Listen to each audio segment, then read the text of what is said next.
Good morning बच्चों। आज हम यूनिट 3 का जो सेकंड सेक्शन है जिसमें genetic recombination and gene mapping वाला पोर्शन है वो हम स्टार्ट करने जा रहे हैं। आपके सिलेबस को हम देखें तो इसमें जेनेटिक रिकम्बिनेशन और जेनेटिक मैपिंग ये सेकंड सेक्शन में दिया गया है। पहला सेक्शन जो कि था जीन स्ट्रक्चर एंड एक्सप्रेशन ये हम कंप्लीट कर चुके हैं। जेनेटिक रिकम्बिनेशन के अंदर हम पढ़ेंगे recombination, independent assortment and crossing over, molecular mechanism of recombination, role of rec A, rec B, C, D enzymes, site specific recombination. ये सारे टॉपिक हम पढ़ेंगे जेनेटिक रिकम्बिनेशन में। जेनेटिक मैपिंग में हम पढ़ेंगे chromosome mapping, linkage groups, genetic markers, construction of molecular maps, correlation of genetic and physical maps. तो इस प्रकार से हम दोनों टॉपिक स्टेप बाय स्टेप पढ़ेंगे। सबसे पहले हम स्टार्ट करते हैं जेनेटिक रिकम्बिनेशन।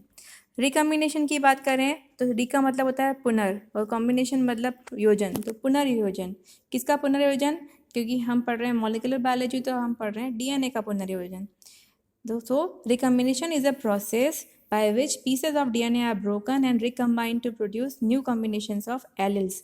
अब यहाँ पे दो चीज़ आई है, बहुत सिंपल सी डेफिनेशन है कि डीएनए के पीसेस किए गए हैं, pieces of DNA are broken, उसको काटा गया है एंड रिकम्बाइंड पुनः जोड़ा गया है टू प्रोड्यूस, सबसे इंपॉर्टेंट चीज़ क्या है, new combinations of alleles. Alleles का नया कॉम्बिनेशन बनाने के लिए। एलिल्स क्या होते हैं? एलिल्स हम जानते हैं समजात गुणसूत्र, अगर आपने पढ़ा है तो आप जानते हैं कि एक जीन के दो स्वरूप, two alternative forms of a gene are called alleles. तो यहाँ पे नए कॉम्बिनेशन जो एलिल्स के बनते हैं उसमें जो प्रोसेस काम में आती है उसे हम कहते हैं recombination. Most of the eukaryote show a complete sexual life cycle including meiosis. अब ह्यूमन अगर हम बात करें यूकैरियोट्स की तो उसमें कहाँ पे रिकम्बिनेशन पाया जाता है?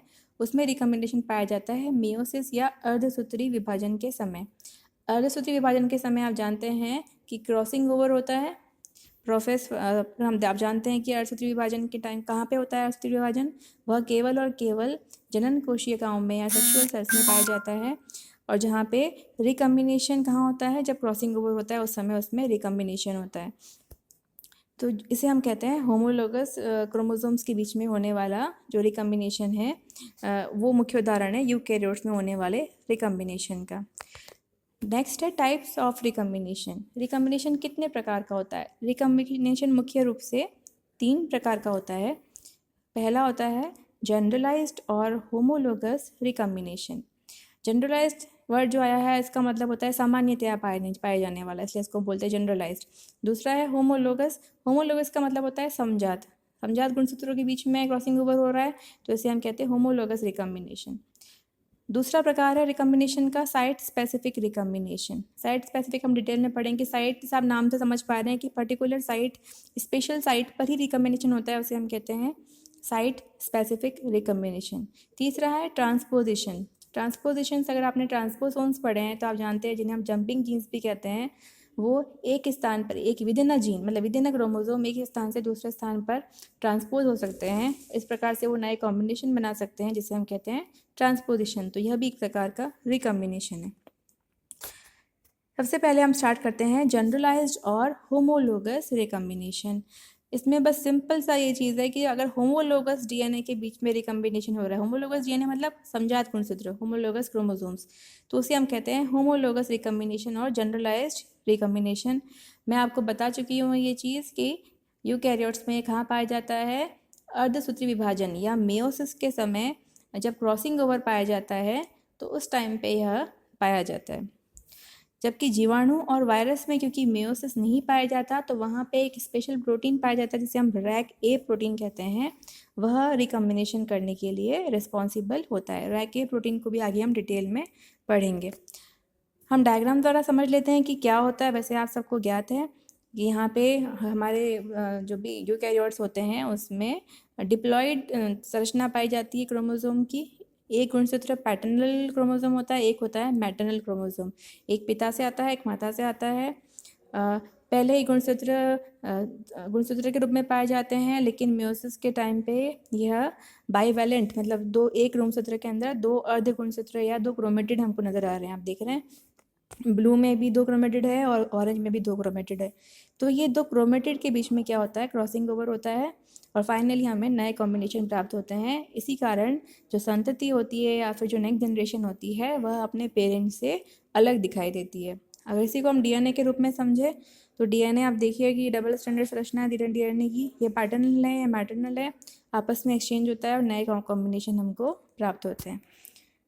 होमोलोगस रिकम्बिनेशन से आप ब्रेकेज एंड रीयूनियन मैकेनिज्म। अब इसमें कौन सी मैकेनिज्म पाई जाती है होमोलोगस क्रोमोसोम में, तो रिकम्बिनेशन में वो है ब्रेकेज, टूटना तथा पुनः जुड़ना, ब्रेकेज एंड रीयूनियन मैकेनिज्म।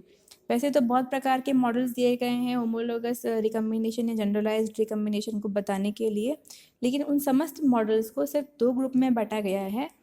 कितने ग्रुप में? सिर्फ 2 ग्रुप में बांटा गया है। पहला ग्रुप है models involve single strand break. ऐसे मॉडल जिसमें कि एक सिंगल स्ट्रैंड में, मतलब डीएनए में आप जानते हैं कि 2 स्ट्रैंड पाए जाते हैं, आप सब जानते हैं डबल स्टैंडर्ड संरचना है, हेलिकल संरचना है। उन दोनों स्ट्रैंड के बीच में बेस पेयरिंग होती है, ए किसके साथ में बेस पेयर करता है, टी के साथ में, और जी बेस पेयर करता है सी के साथ में। तो यदि उन डीएनए के 2 स्ट्रैंड में से केवल एक स्ट्रैंड में ब्रेक हो रहा है तो उसे हम कहते हैं models involve single strand break. इसका एग्जांपल है हॉलिडे मॉडल। दूसरा मॉडल है models involving double strand break, जिसमें डीएनए के दोनों स्ट्रैंड में ब्रेक होता है। हम दोनों का एक एक उदाहरण लेंगे। सबसे पहले हम उदाहरण ले रहे हैं models involve single strand break, जिसका उदाहरण है हॉलिडे मॉडल। हॉलिडे मॉडल जैसा इसके नाम से लग रहा है, पहली बात तो ये है कि स्पेलिंग का आप ध्यान रखेंगे कि HOLL है। यहाँ पे हम HOL सिंगल L लिख देते हैं बाय मिस्टेक, लेकिन यहाँ पे हॉलिडे जो नाम है वो एक साइंटिस्ट के नाम पे दिया गया है, जिन्होंने 1964 में रॉबिन हॉलिडे नामक साइंटिस्ट ने एक मॉडल प्रपोज किया था किसको, होमोलोगस टाइप ऑफ रिकम्बिनेशन को बताने के लिए। ये मॉडल हम डिटेल में पढ़ेंगे। इस मॉडल को समझने का सबसे बेस्ट तरीका यही है कि आप इसको पहले इसकी डायग्राम को समझिए कि प्रोसेस कैसे हो रही है। अगर आपको डायग्राम समझ में आ गया तो उसके अकॉर्डिंग आप उसके जो विभिन्न स्टेप्स हैं उनको आप आसानी से लिख सकते हैं। इसीलिए हम स्टार्ट करेंगे सबसे पहले डायग्राम से। देखिए ये बहुत सिंपल सा एक डायग्राम है जो कि बताता है हॉलिडे मॉडल को। सबसे पहले हम बात कर रहे थे समजात गुणसूत्र। तो यहाँ पे ये 2 होमोलोगस डीएनए दे रखे हैं, एक थोड़ा ब्राउनिश कलर का जिसमें एक डार्क ब्राउन और एक लाइट ब्राउन है, और एक थोड़ा ब्लूइश कलर का है जिसमें कि पर्पल और ब्लू है। तो ये 2 हो गए होमोलोगस डीएनए। इसमें से एक हम वापस मैं बताना चाहूँगी, एक अपने पेरेंट्स से, एक मेल पेरेंट से आता है और एक फीमेल पेरेंट से आता है। तो इस प्रकार से ये हो गया होमोलोगस डीएनए का युग्म। पहला स्टेप जो होता है, मैंने कहा था सिंगल स्ट्रैंडेड ब्रेक। दोनों होमोलोगस डीएनए के एक एक स्ट्रैंड में, देखिए 2 स्ट्रैंड है यहाँ पे, लेकिन दोनों में से सिर्फ एक एक पे हो रहा है। ब्लू वाले जो पेयर है उसमें भी एक में हो रहा है, और जो ब्राउन वाला पेयर है उसमें भी एक में हो रहा है। तो यहाँ पे एक एक स्ट्रैंड में ब्रेक हुआ। निकिंग का मतलब होता है काटना तोड़ना। कौन करता है? Endonuclease enzyme. न्यूक्लिक एसिड को काटने वाला एंजाइम को हम बोलते हैं एंडोन्यूक्लियस। इसका एग्जांपल आपने पढ़ा है, जिसको हम रेस्ट्रिक्शन अंदर से काटने वाले को बोलते हैं एंडोन्यूक्लियस, और बाहर से काटने वाले को बोलते हैं एक्सोन्यूक्लियस। तो विभिन्न प्रकार के न्यूक्लियस एंजाइम ये काम करेंगे काटने का। सेकेंड स्टेप है स्ट्रैंड इन्वेजन। कटने के बाद में इन्वेजन का मतलब होता है अतिक्रमण करना या अंदर प्रवेश करना, ऐसी जगह प्रवेश करना जो कि उनका खुद का एरिया नहीं है। अगर सिंपल शब्दों में हम समझें तो यहाँ पे क्या हो रहा है, जो ब्लू वाला होमोलोगस डीएनए है वह ब्राउन वाले से कॉम्प्लीमेंट्री बेस पेयरिंग करके वहाँ पे एंटर हो रहा है, और जो ब्राउन वाला है वो ब्लू वाले से कॉम्प्लीमेंट्री बेस पेयरिंग करके यहाँ पे एंटर हो रहा है। देख पा रहे, इसे हम कहते हैं स्ट्रैंड इन्वेजन। एक बार अंदर प्रवेश करने के बाद नेक्स्ट स्टेप होता है step number 3, that is ligation. जब अंदर चला गया, इन्वेज कर गया, तो यहाँ पे यह दूसरे क्रोमोसोम के साथ में चिपक जाता है या जुड़ जाता है। लाइगेज एंजाइम हम जानते हैं जो कि जोड़ने का, आप देख रहे हैं ब्लू और ब्राउन आपस में जुड़ गए हैं, इसे हम कहते हैं लाइगेशन। इनके जुड़ने के कारण बीच में एक एक्स के समान संरचना नजर आती है, जिसे हम कहते हैं हॉलिडे जंक्शन। तो अभी तक हमने 3 स्टेप पढ़े हैं। कौन सा? पहला है काटना, दूसरा है इन्वेजन, तीसरा है लाइगेशन। लाइगेशन के अंदर ही हमने पढ़ा है हॉलिडे जंक्शन। नेक्स्ट स्टेप है ब्रांच माइग्रेशन।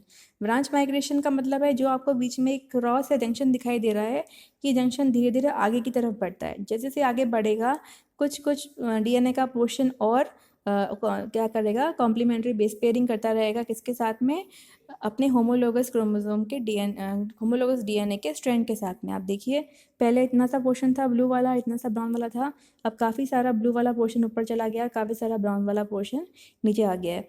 तो इस प्रकार से इसे हम कहते हैं ब्रांच माइग्रेशन के कारण यह होता है। ब्रांच माइग्रेशन के अंदर ही ये सबसे इम्पॉर्टेंट स्टेप है। आप देखिए इसको थोड़ा सा हम एक अलग तरीके से देख रहे हैं। सेम वही संरचना है जो कि यहाँ पे दे रखी है। इस संरचना को हमने ऐसे बनाया है। कैसे? देखिए ऊपर ब्राउन वाला जो स्ट्रैंड था A to Z वो हमने एक एक्स के फॉर्म में ऊपर बना दिया। उसके साथ में हम देख रहे हैं दूसरा स्ट्रैंड जो कि क्रॉस में है, उसे हमने क्रॉस में बना दिया। सेम यही संरचना यहाँ पे बनाई गई है, केवल अलग तरीके से। आप ध्यान से देखेंगे तो समझ जाएंगे। नीचे वाला ब्लू आ गया। अब इसके बाद सबसे इम्पॉर्टेंट जो होता है स्ट्रक्चर, वो होता है रोटेशन। यहाँ पे आप एरो देख पा रहे हैं, इससे आप समझ पाएंगे कि यह इन्वर्ट हो जाता है या एरो इसमें थोड़ा सा एरो बन जाता है। तो ये हो गया एक्सचेंज। इसके बाद में हम देख रहे हैं यहाँ पे, ये देखिए एक्सचेंज होने के कारण एक प्रकार से संरचना कुछ अलग प्राप्त हो गई है। अब इसमें क्या होता है? ब्रेकेज। ब्रेकेज कैसे होता है? दो प्रकार से हो सकता है। एक ब्रेक लगता है, आप ध्यान से समझेंगे तो आप समझ पाएंगे। ब्रेकिंग ऑफ अनक्रॉस्ड स्ट्रैंड, मतलब ऐसे स्ट्रैंड जिसके अंदर किसी प्रकार का रिकॉम्बिनेशन नहीं हुआ या इन्वेजन नहीं हुआ है, उनको तोड़ना। तो यहाँ पे ये दो स्ट्रैंड के बीच में ब्रेकेज हुआ तो हमको ये कॉम्बिनेशन प्राप्त हुआ। देख रहे हैं आप? इस कॉम्बिनेशन के बाद में हम देख रहे हैं जब वापस लाइगेशन एंजाइम रिजॉइनिंग होगा, नेक्स्ट स्टेप ये जुड़ जाता है और रिकम्बिनेंट हेटेरोडिप्लेक्स। आप देखिए इसमें जो चारों रज्जुक है डीएनए के, देखिए एक दो होमोलोगस डीएनए है तो इसमें 4 स्ट्रैंड होना चाहिए। चारों जो स्ट्रैंड्स है, चारों रज्जुक है, उनमें कुछ ना कुछ नया जुड़ गया है। ब्राउन में ब्लू जुड़ गया है, ब्लू में ब्राउन जुड़ गया है। तो इस प्रकार से हमको बिल्कुल नया कॉम्बिनेशन प्राप्त होगा जिसे हम कहते हैं रिकम्बिनेंट हेटेरोडुप्लेक्स। वापस हम रिपीट कर लेते हैं एक बार। ये देखिए यहाँ पे हमने इसको काटा, किस तरीके से काटा? Breaking of uncrossed strand. ऐसे रज्जु को काटा जो कि आपस में जो बिल्कुल फ्रेश थे या जिसमें किसी प्रकार का रिकम्बिनेशन नहीं था, अनक्रॉस्ड। अब नेक्स्ट एक ऑप्शन दूसरा क्या हो सकता है? Breaking of cross strand. मतलब यहाँ पे जो कि आप देखिए 4 स्ट्रैंड है A to Z ऊपर जो कि पूरा ब्राउन और पूरा ब्लू दे रखा है, और एक है क्रॉस स्ट्रैंड जिसमें कुछ ना कुछ नया है। यदि हम इसको इस तरीके से काटें, इसको बीच में से ऐसे काटें, तो हमें प्राप्त होंगे कुछ अलग प्रकार के कॉम्बिनेशन। यहाँ पे आप देख रहे हैं, यहाँ पे 2 स्ट्रैंड, जो ऊपर और नीचे वाला स्ट्रैंड है उसमें तो किसी प्रकार का नया कॉम्बिनेशन नहीं है, लेकिन जो बीच वाले 2 स्ट्रैंड आपको दिख रहे हैं उसमें कुछ नया कॉम्बिनेशन है। तो इसको हम कहेंगे non recombinant hetero. Non recombinant क्यों? क्योंकि 2 स्ट्रैंड जो डीएनए का स्ट्रैंड था उसमें नया कॉम्बिनेशन दोनों स्ट्रैंड में नहीं हुआ, केवल एक ही स्ट्रैंड में आ पाया, जो कि इतना इंपॉर्टेंट नहीं है।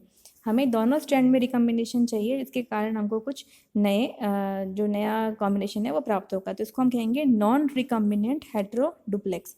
देखिए वापस रिपीट करेंगे, ये है रिकम्बिनेंट हेटेरोडुप्लेक्स क्योंकि इसमें चारों अलग अलग है, और ये है नॉन रिकम्बिनेंट हेटेरोडुप्लेक्स।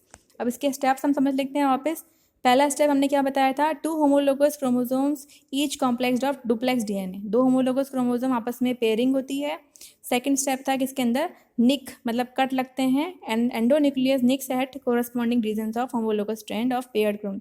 इसे हम उसके बाद में नेक्स्ट हमने पढ़ा है the nicked ends dissociate from their complementary strands, जो कि जिसके साथ में अटैच होते हैं उससे अलग हो जाते हैं। And each single strand invades the other duplex. प्रत्येक सिंगल स्ट्रैंड दूसरे डुप्लेक्स में इन्वेजन करता है। इसकी वजह से क्या बनता है? हेटेरोडुप्लेक्स। देखो डीएनए का जो आप जानते हैं कि डबल स्ट्रैंड को हम डुप्लेक्स बोलते हैं, लेकिन यदि एक स्ट्रैंड किसी और डीएनए से आ गया है तो उसको हम बोलेंगे हेटेरोडुप्लेक्स। तो यहाँ पे वही हो रहा है। नेक्स्ट हमने पढ़ा था कि इन्वेजन के बाद में सीलिंग ऑफ निक लाइगेशन हो जाता है। लाइगेशन के बाद में जो संरचना हमको नजर आती है उसको हम हॉलिडे जंक्शन, हॉलिडे इंटरमीडिएट या काई स्ट्रक्चर कहते हैं। नेक्स्ट है ब्रांच माइग्रेशन। ब्रांच माइग्रेशन हमने पढ़ा था जिसके द्वारा, ये देखिए यहाँ पे ये वाला जो स्टेप है that is branch migration. Branch migration के बाद में क्या होता है? The recombination intermediate is then resolve. Resolve का मतलब होता है पृथक पृथक होना सब खंडों का। तो वो 2 प्रकार से हो सकता है, जो हमने यहाँ पे दोनों पॉसिबिलिटी बताई है। पहला है कि इसको इस तरीके से काटा जाए, कैसे? ऐसे, और दूसरा है जिसको हम इस तरीके से काटा जाए। तो आप इस डायग्राम को ध्यान से समझिए। अगर आपको ये डायग्राम समझ में आ जाएगा तो हॉलिडे मॉडल आपको आसानी से समझ में आ जाएगा। फिर भी इसको समझने के लिए हम एक एनिमेशन समझ लेते हैं, जिसके द्वारा आपको ये आसानी से समझ में आ जाएगा कि ये किस प्रकार से होता है। एनिमेशन के द्वारा केवल आपको ये समझना है कि इसका रोटेशन किस प्रकार से होता है, या हम कहें तो हॉलिडे मॉडल किस प्रकार से कार्य करता है।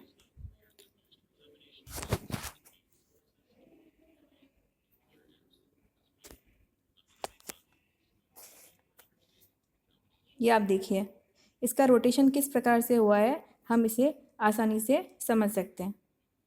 उसके बाद में इसकी निकिंग किस प्रकार से होती है वो भी हम समझ सकते हैं सरलता से। ब्रांच माइग्रेशन किस प्रकार से होता है वो भी हम समझ सकते हैं आसानी से।